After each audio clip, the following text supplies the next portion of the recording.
Mereka pasti saling mengenal. Iya. Karena Alkitab menunjukkan itu. Apakah mereka, mama dan papa bertemu di surga?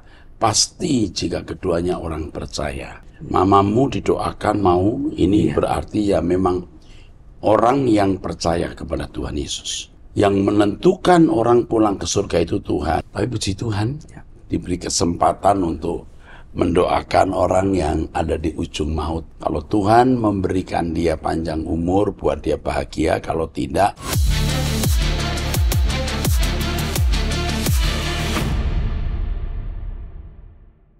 Shalom saudara, kembali kita mengikuti Abam, kita memasuki episode 1128. Saya didampingi oleh Pendeta Yehuda, mari kita mulai. Baik Pak, yang pertama dari seorang wanita usia 38 tahun, menikah memiliki satu orang anak tinggal di Jawa Barat, jemaat dari Pentakosta. Shalom Pak Pendeta, saya sudah 11 tahun menikah dengan suami. Tahun 2018 saya divonis dokter terkena kanker serviks stadium 1B. Setelah itu, suami saya sudah tidak mau lagi berhubungan intim dengan saya, dan saya pun tidak mengerti kenapa. Pertanyaan saya, bagaimana saya harus menyikapi keadaan seperti ini? Ketika kami berantem dalam rumah tangga, suami mudah sekali bilang kata cerai. Secara hukum kamu masih punya suami.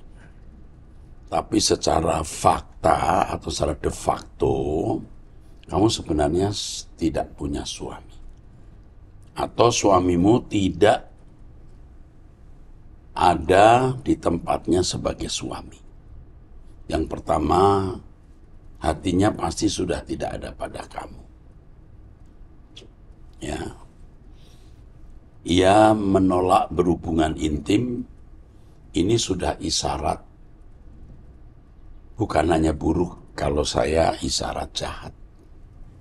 Ya. Lalu setiap kali ribut dia bilang cerai. Ia sudah punya hati tertambat kepada yang lain. Ya, saya tidak mengatakan pasti ada wanita, tapi pasti ada yang lain. Apakah itu hobi? Apakah itu kesukaan tertentu?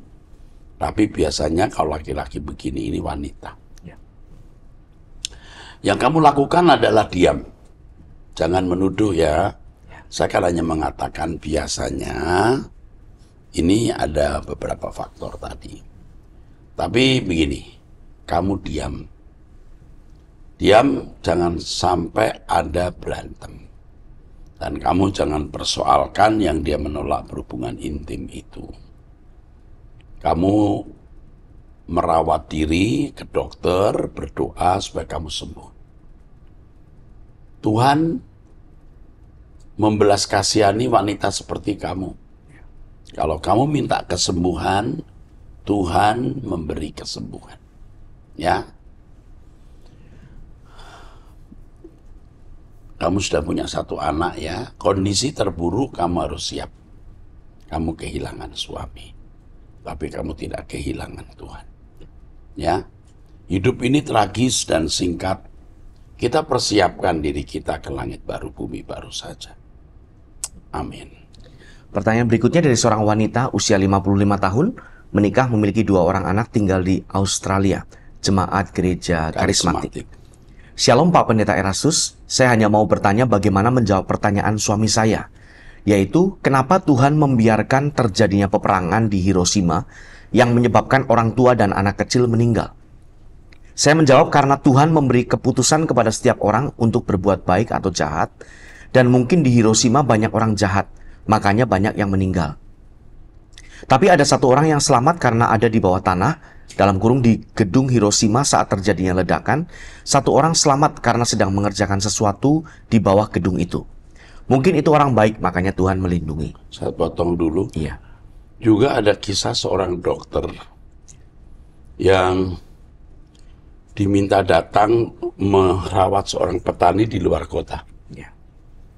Dokter ini pergi, dan ketika dia ada di luar kota itu, dia melihat dari kejauhan seperti jamur.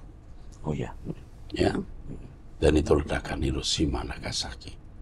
dari tempat yang jauh. Dia termasuk yang menjadi saksi mata. Oke, teruskan. Suami saya menjawab lagi, lalu bagaimana dengan anak-anak yang tidak bersalah yang ikut mati? Bagaimana cara menjawab pertanyaan ini ya Pak Pendeta? Suami saya merasa Tuhan tidak ada, hanya cerita dongeng dan saya tidak tahu bagaimana menjelaskannya. Dulu dia pernah marah karena saya doa pagi dan katanya berisik. Tapi saya bilang, bisa tidak kamu respect 30 menit untuk saya berdoa? Akhirnya dia mengerti. Thank you so much Pak Pendeta Erastus. Saya harus mengatakan suamimu sombong. Dia bukan siapa-siapa dan bukan apa-apa. Ya. Tetapi ini pengaruh dari lingkungan, apalagi kamu ada di dunia barat. Ya. Saya tidak tahu suamimu ini orang Indo atau orang bule. Ya. Orang barat maksudnya. Yang pertama, Tuhan tidak mungkin bertindak salah. Kesalahan nenek moyang orang tua juga bisa ditimpakan ke anak. Itu fakta yang tidak bisa dibantah. Seperti dalam firman Tuhan mengatakan demikian. Yang kedua, kalau kita membaca buku kisah kejahatannya orang Jepang terhadap penginjil, itu luar biasa. Kejahatan mereka terhadap orang-orang Kristen, terhadap penginjil. Ya, ya. Tuhan pasti membuat perhitungan. Yang ketiga, kejahatan keserakahan Kaisar Jepang yang juga membawa masyarakatnya setuju untuk melakukan perang guna mengekspansi pemerintahannya. Dan korbannya itu luar biasa di luar Jepang. Orang tua, anak-anak, perempuan-perempuan diperkosa, ya, laki-laki dijadikan budak. Itu bukan sesuatu yang tidak diketahui oleh dunia. Ini Jepang. Sampai hari ini pun masyarakat Korea masih dendam, ya, terutama Cina. Bagaimana perlakuan orang Jepang terhadap mereka. Kalau tidak ada bom Hiroshima Nagasaki, ini korbannya lebih banyak meluas ke seluruh dunia. Tuhan pasti memiliki pertimbangan. Suamimu itu bukan siapa-siapa dan bukan apa-apa. Sebentar suamimu meninggal, dia tahu bahwa dia itu tidak punya apa-apa. Berani lawan Tuhan, mengerikan. Seandainya kamu punya jawaban yang paling tepat pun, dia tidak akan bisa terima. Dia akan mencari-cari alasan lain untuk melawan Tuhan. Yang kamu lakukan, diam. Tunjukkan buah kehidupan yang baik. Mudah-mudahan suamimu masih bisa diberi pintu pertobatan. Ya, oke, ya, cukup. Berikutnya dari seorang wanita usia 43 tahun, janda cerai mati, memiliki 2 orang anak, tinggal di Jawa Tengah. Jemaat salah satu GSKI. Iya. Shalom Bapak Rohaniku dan tim Abang. Kiranya selalu dalam penyertaan Bapa di surga. Sebelum saya mengenal suara kebenaran, saya bergereja di aliran Pentakosta. Saya menikah di usia 25 tahun dan pernikahan saya hanya berjalan 10 tahun karena suami saya meninggal dunia tersengat listrik di tempat kerjanya. Saat itu anak laki-laki kami berumur 11 tahun dan putri kami 2 tahun. Saat itu rasanya hati saya hancur setelah kejadian tersebut. Saya semakin giat dalam pelayanan karena sejak kecil saya dalam lingkungan Kristen di keluarga saya. Bahkan saya juga turut dalam memberi perpuluhan walaupun dalam keadaan kekurangan. Karena Bapak Gembala saya kalau mendoakan orang yang perpuluhan akan dibalas berlipat kali ganda. Namun semua itu tidak saya alami Pak. Hidup saya semakin sulit dan putus asa. Saya diajarkan rajin bergereja dan percaya Yesus pasti selamat, tapi tidak ditekankan untuk hidup suci karena Bapak Gembala saya bilang bahwa selama kita hidup di dunia tidak mungkin untuk hidup suci. Namun pernyataan itu tidak membuat saya tenang. Pada awal menikah saya juga sering berargumentasi dengan ibu mertua karena ibu mertua awalnya tidak suka dengan pernikahan saya karena saya miskin. Ibu mertua sering menuntut untuk membangun rumah dengan bagus, padahal saya hanya bekerja sebagai buruh. Pada tahun 2020 saya kenal Truth.id dan mengikuti doa pagi via Zoom sampai sekarang. Saya sekarang lebih memilih untuk diam. hidup suci, kudus, dan takut akan Tuhan. Dan sekarang saya sudah menemukan GSKI di Surakarta dan bergereja di situ. Sekian dan terima kasih. Iya. Puji Tuhan, Ibu sudah menemukan Tuhan. Ya. Di Solo kita ada beberapa GSKI. Pak Pendeta Yohanes Mujowo, Ya. Pak Iwan, ya. Pak Iwan. Ya. Pak Advin, Ya. Pak Ray ya, yang di itu, Pak Roy, yang di Kartosuro kalau tidak salah. Ya. Ya mungkin yang lain karena saya tidak hafal. Puji Tuhan Ibu, atau kamu usianya masih 43, namanya saja nama Ya. Kristen ini. Ya. Nggak ada nama non-Kristen ini. Ya. Ini nama Kristen atau nama orang Yahudi. Ya.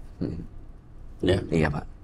Oke, kami mengasihi Ibu dan kita bersama-sama ya ke langit baru, bumi baru. Sugeng Ibu. Oke, Ya. teruskan. Ini berikutnya juga sebuah kesaksian dari seorang wanita usia 34 tahun, menikah memiliki 2 orang anak tinggal di Jakarta, jemaat dari GSKI. Shalom Pak Eras, Bapak Rohaniku.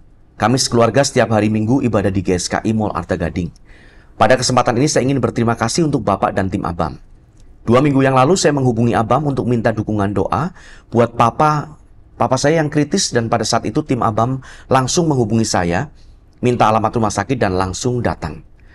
Oh iya Pak, sebelumnya saya juga menghubungi pendeta dari GSKI Mall Arta Gading untuk minta dukungan doa, dan beliau juga langsung datang ke IGD pada saat itu. Bahkan keesokan harinya ada 1 pendeta dari GSKI yang datang lagi. Wow, bagus. Ya. Yang saya mau sampaikan betapa luar biasanya pelayanan dari GSKI yang Bapak pimpin. Saya menyaksikan dan merasakan langsung bahwa kebenaran yang Bapak ajarkan selama ini sungguh-sungguh dipraktekkan oleh pendeta dan pengerja di bawah kepemimpinan Bapak. Bahkan Bapak sendiri juga langsung video call untuk mendoakan Papa saya yang sedang kritis. Sungguh saya dan keluarga besar sangat terharu dan berterima kasih atas perhatian Bapak dan tim Abam, serta pendeta-pendeta yang sudah datang untuk mendoakan Papa saya, walaupun Bapak dan tim tidak mengenal saya. Walaupun akhirnya Papa pergi, tapi saya yakin Papa saya pergi bersama Tuhan Yesus. Amin. Ya, seperti doa Bapak pada saat itu, seluruh organ tubuhnya yang sakit sekarang sudah diganti dengan tubuh baru di atas sana. Karena kepergiannya pun sangat indah. Kami anak dan menantu serta mama bergandengan tangan. Waduh, Hebat ini. hebat. Bernyanyi dan berdoa melepas kepergian Papa saya sampai hembusan nafasnya yang terakhir. Wah, luar biasa. Terus Terima kasih ya Pak, lagu-lagu Bapak yang juga selalu menguatkan saya. Lagu-lagu Bapak seperti nasihat buat saya dalam melewati semua rintangan dalam hidup ini. Tidak bisa dihitung berapa ember air mata saya sudah keluar karena syair lagu-lagu Bapak. Kiranya Bapak Elohim Yahweh memberkati Bapak serta keluarga dan juga untuk tim Abam. Kalian orang-orang hebat pilihan Tuhan. Terima kasih juga saya ucapkan kepada Bapak Gembala Sidang, Pak Cornelis Kiong, untuk karangan bunga. bukannya. Ya, oke. Ya, oke, baik. Oke. Terima kasih juga kamu mengirimkan tulisan ini Ya. yang membuat kami juga bahagia. Pelayanan kami ternyata membahagiakan kalian, memberkati kalian. Kami akan terus berusaha untuk memberikan pelayanan yang terbaik bagi Tuhan dalam bentuk perhatian kepada jemaat. Ya, Tuhan memberkati, kita akan selalu bersama-sama sampai langit baru, bumi baru. Oke. Selanjutnya dari seorang pria usia 54 tahun, menikah memiliki 3 orang anak, tinggal di Jakarta, jemaat karismatik. Shalom Pak Pendeta Erastus dan tim Abam, semoga Pak Erastus beserta keluarga sehat dan selalu dalam lindungan Tuhan. Saya lagi kesulitan ekonomi sehingga untuk bayar uang SPP sekolah anak saya dibantu oleh salah satu yayasan. Dengan catatan di setiap awal bulan anak saya harus ikut acara mereka. Ini yayasan agama lain. Agama lain, ya. Terus Anak saya tidak damai sejahtera ketika mengikuti acara tersebut. Tapi kalau dia tidak mengikuti acara tersebut, mereka tidak akan membantu untuk membayar uang SPP. Mohon pencerahan dari Bapak Erastus apa yang harus kami lakukan. Tuhan Yesus memberkati. Ya. ini jemaat mana ya? Jemaat dari karismatik. Bukan jemaat Bukan GSKI ya. GSKI, ya. Sebenarnya gereja yang di mana berbakti itu gereja karismatik besar ya. Ya. Ya, Pak. Dan saya kira kaya. Tapi tidak apa-apa, coba nanti dikonseling oleh konselor kami ya. Oke. Hanya saya menasihati kamu untuk ikut doa pagi. Ya, ikut doa pagi bersama kami jam 5 waktu Indonesia Barat. Kamu dengarkan firman Tuhan yang saya sampaikan. Tuhan tidak akan mempermalukan orang-orang yang setia mencari Tuhan. Ya, oke. Ya. Itu aja. Tuhan berkati. Pertanyaan berikutnya dari seorang wanita usia 60 tahun, menikah memiliki 3 orang anak tinggal di Jakarta, jemaat karismatik. Shalom Bapak Pendeta Erastus yang kami kasih beserta tim Abang. Saya dan kedua cici, saya pernah bertemu Bapak di salah satu rumah sakit dan berfoto bersama Bapak, Ibu, Stephen dan istrinya pada bulan Mei 2024. Pada saat itu Bapak juga mendoakan mama saya saat di rumah sakit dan akhirnya mama meninggal di tanggal 29 Mei. Di sini saya sungguh mengucapkan banyak terima kasih kepada Bapak Erastus Sabdono yang sungguh sangat perhatian dan kami sangat bahagia atas kiriman bunganya, Pak. Ya, kebetulan memang waktu itu saya sedang besuk orang sakit, lalu ada keluarga ini, jadi saya sempat mampir ke mamanya kalau tidak salah begitu. Ya. Terus saya mau bertanya, sebelumnya papa saya meninggal duluan pada tanggal 13 April 2024. Dalam selang waktu 49 hari, mama saya juga dipanggil Tuhan. Pertanyaan saya, Pak, apakah papa yang mengajak mama? Sebab waktu mama sakit, mama dalam keadaan sadar, seperti halusinasi melihat papa datang. Lalu mama menyuruh suster yang menjaganya untuk mengambil payung dan membawa bunga untuk papa. Pertanyaan kedua, apakah papa dan mama sudah bertemu di sorga? Dalam kurung mereka percaya Yesus. Pertanyaan ketiga, apakah mereka saling mengenal? Yang pertama saya jawab, pertanyaan ketiga mereka pasti saling mengenal. Karena Alkitab menunjukkan itu. Apakah mereka, mama dan papa bertemu di surga?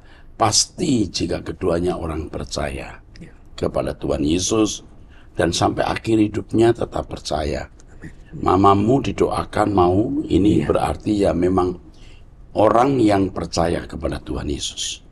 Yang pertama pertanyaannya, apakah papa kamu yang mengajak mama? Saya kira tidak, karena yang menentukan orang pulang ke surga itu Tuhan, bukan ajakan orang. Ya, oke. Teruskan. Terima kasih banyak Pak Erastus Sabdono yang sudah menjawab. Kami sekeluarga juga mengucapkan salam untuk ibu dan keluarga Bapak. Keponakan saya juga jemaat remaja di Mall Arta Gading. Terima kasih Pak Erastus. Oke, Tuhan memberkati. Ini tentu bukan jemaat GSKI ya. Tapi puji Tuhan diberi kesempatan untuk mendoakan orang yang ada di ujung maut. Ya. Biasanya kalau saya berdoa untuk yang di ujung maut itu, saya lebih ke menyerahkan dalam tangan Tuhan. Kalau Tuhan memberikan dia panjang umur, buat dia bahagia. Kalau tidak, ya biar pulang ke surga dengan organ baru di surga. Amin. Teruskan. Berikutnya dari seorang wanita usia 39 tahun, menikah memiliki 2 orang anak, tinggal di Kalimantan Tengah, jemaat gereja Protestan. Amin. Shalom Pak, saya baru mengikuti Abam dan Truth.id. Saya sedang memiliki masalah keuangan.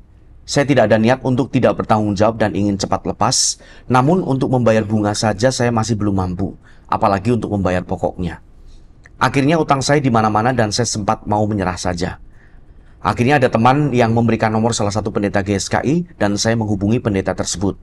Puji Tuhan, pendeta tersebut menguatkan, memberikan saran agar saya mengatakan yang sejujurnya kalau saya tidak punya uang dan tidak mau memperbanyak hutang lagi. Saya mengikuti kata pendeta tersebut dan saya mulai tenang, tapi terkadang manusiawi saya datang lagi. Saya panik, kecewa dan bertanya kepada Tuhan. Kenapa Tuhan saya sudah berusaha berserah, diam, tidak membalas kejahatan dan tidak aneh-aneh, namun kenapa sulit sekali Tuhan membuka jalan buat saya. Saya tidak punya apa-apa, saya cuma punya Tuhan. Kadang perasaan panik membuat saya jadi bertanya di mana Tuhan itu. Terima kasih Pak, Tuhan Yesus memberkati. Kita tidak boleh melihat satu fenomena itu hanya pada saat sekarang, tapi lihatlah hari, minggu, bulan, tahun yang telah kita lalui. Apa yang kita alami ini kan tuaian dari apa yang kita tabur. Tidak mungkin sesuatu terjadi mendadak atau kecelakaan, ya, tidak mungkin. Saya menasihati bagi semua saudara pecinta Abam, jangan mudah pinjam uang. Kalau bisa jangan pinjam uang. Walaupun itu katanya untuk bisnis. Jika tidak benar-benar safe, jangan pinjam. Kalaupun meminjam harus ada backup. Saya masih punya tanah, saya masih punya rumah, saya masih punya logam mulia misalnya.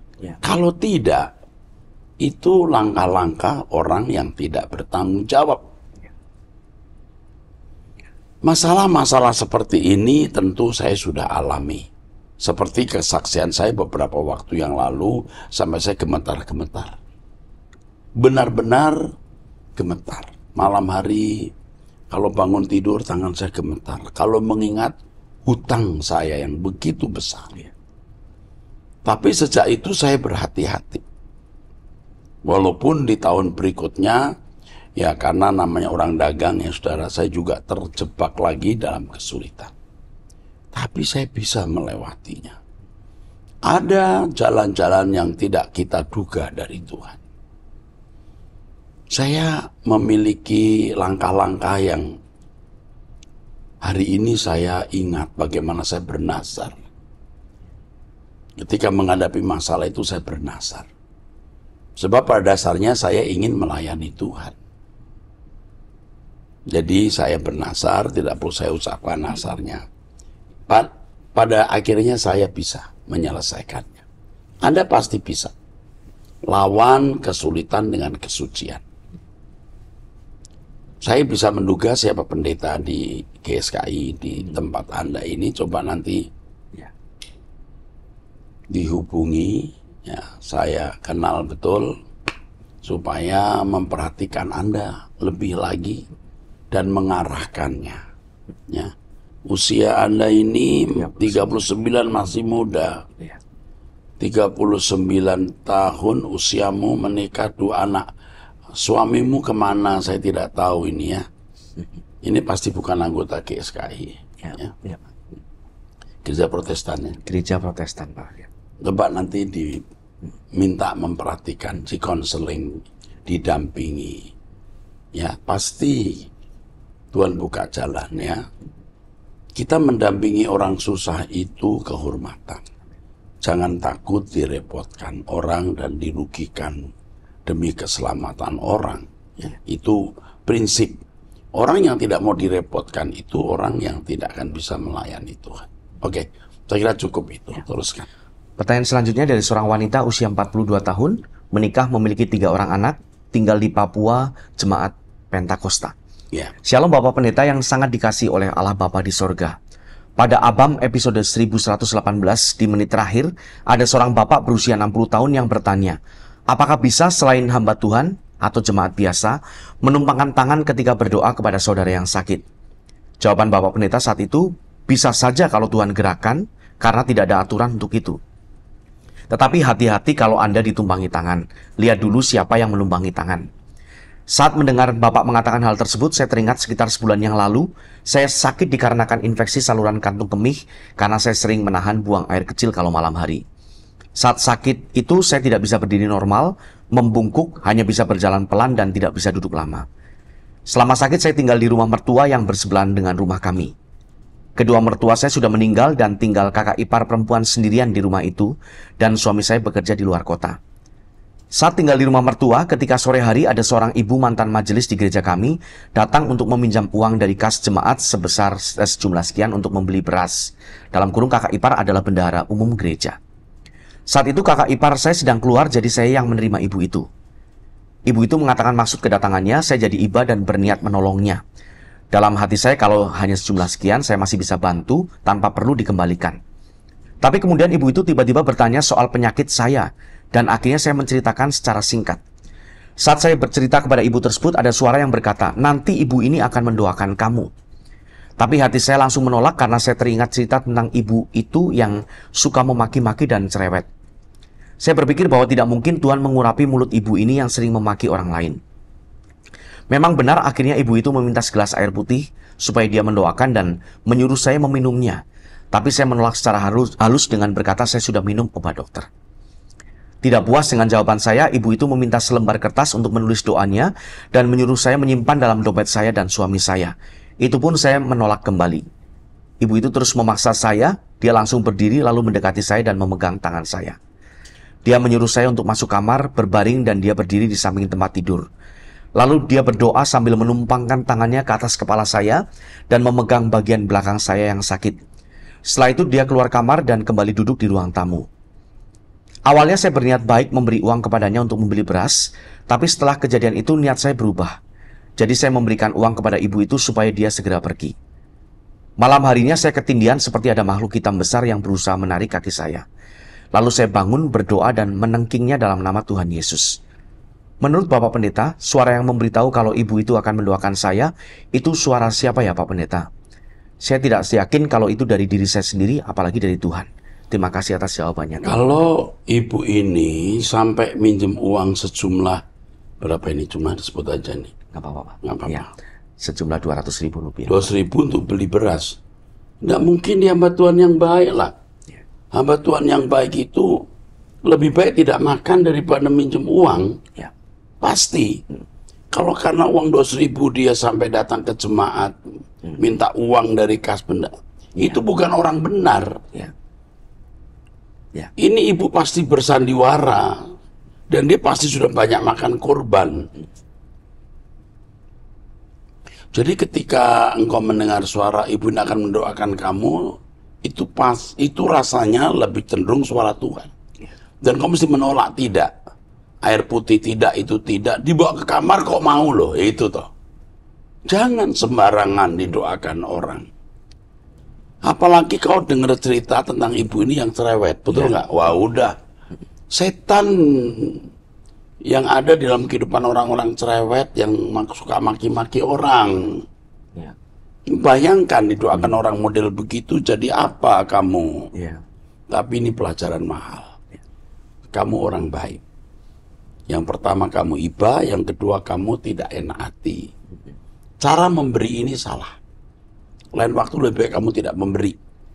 Ya, itu saja deh. Ya. Ini jadi kurang suka kita dengarnya.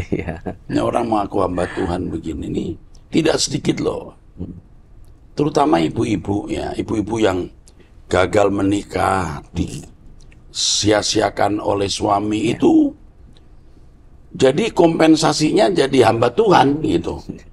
Lalu tumpang tangan, lalu mendoakan, lalu pelepasan begitu. Bukan tidak boleh. Jiwa sakitnya aja belum sembuh. Hati-hati saudara. Oke, teruskan. Baik, berikutnya dari seorang wanita usia 26 tahun belum menikah, seorang mahasiswi. Shalom Bapak rohaniku, kiranya Bapak sehat dan panjang umur ya Bapak. Pak, saya mau bertanya, tapi sebelumnya saya ingin berbagi kisah ya Pak. Pada tahun 2015 saya kuliah di luar kota dengan keadaan yang sangat sulit.